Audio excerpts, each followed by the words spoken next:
வணக்கம் தமிழர்களே, தமிழ் சாபம் இந்த வீடியோவுக்கு உங்களை வரவேற்கிறேன். திவினேஷ் அவர்களை பற்றி 2 சூப்பரான நியூஸ் இப்போது வெளியே இருக்குது. அதை பற்றின முழு விவரத்தை நம்ம இந்த வீடியோவில் பார்க்கலாம் வாங்க. திவினேஷ் அவர்கள் இப்போ ரீசெண்டாக கோயம்புத்தூரில் ஒரு கான்சர்ட்டில் கலந்துக்கிறதுக்கு போயிருக்காரு. அப்போது கோயம்புத்தூர் எம்பி அவரை பொன்னாடை போட்டு வரவேற்றிருக்காரு. அந்த புகைப்படங்களுமே திவினேஷ் அவர்கள் இப்போ ஷேர் பண்ணியிருக்காரு.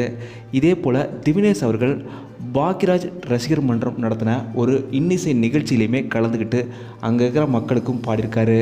அதை தொடர்ந்து கோயம்புத்தூரில் இருக்க ஈசா யோகா மையத்துக்குமே போய் சிவலிங்கத்தை வழிபட்டிருக்காரு திவினேஷ் அவர்கள்.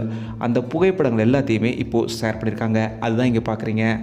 இதே போல் திவினேஷ் அவர்கள் இப்போது இன்னொரு ஹாப்பி நியூஸுமே வெளியே இருக்குது. சரிகமபா இப்போது ஓல்ட் இஸ் கோல்ட் ரவுண்ட் போயிட்டுருக்கு. இதில் எல்லா கண்டஸ்ட்டுமே சூப்பராக பாடிட்டு வராங்க. இந்த சரிகமபா ஓல்ட் இஸ் கோல்டு ரவுண்டில் திவினேஷ் அவர்களுமே ஸ்பெஷல் கெஸ்ட்டாக வந்து பாட போகிறாருன்ற மாதிரி ஒரு தகவல் வெளியே இருக்குது. சரிகமபாவில் ஓல்ட் இஸ் கோல்டு ரவுண்டில் போன டைம் கலக்கியிருப்பார் திவினேஷ் அவர்கள். அப்போது தான் பலருமே இவரை வாழ்த்திருப்பாங்க.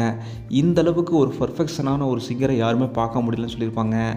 அதை கடந்து இப்போது ஒரு வருடம் கழித்து திரும்பவும் அடுத்த சீசன்லேயுமே திவினேஷ் அவர்கள் பாட போகிறாருன்ற தகவல் ரசிகர்கள் எல்லோருக்குமே மிகப்பெரிய ஹாப்பியாக இருக்குது.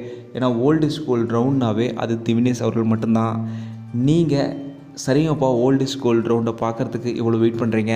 அதே போல் திவினேஷ் அவர்கள் ஸ்பெஷல் கெஸ்ட்டாக வந்து பாட போகிறதையும் எவ்வளோ ஆர்வமாக வெயிட் பண்ணி பார்க்க போகிறீங்கன்றதெல்லாம் மறக்காம கீழே கமெண்ட்டில் சொல்லுங்கள். இந்த வீடியோ உங்களுக்கு பிடிச்சிருந்தா லைக் பண்ணுங்கள், கமெண்ட் பண்ணுங்கள், ஷேர் பண்ணுங்கள். தமிழ் சேனல் சப்ஸ்கிரைப் பண்ணலாம், சப்ஸ்கிரைப் பண்ணுங்கள். மறக்காம பக்கத்தில் இருக்க பெல் ஐகானை கிளிக் பண்ணிடுங்க.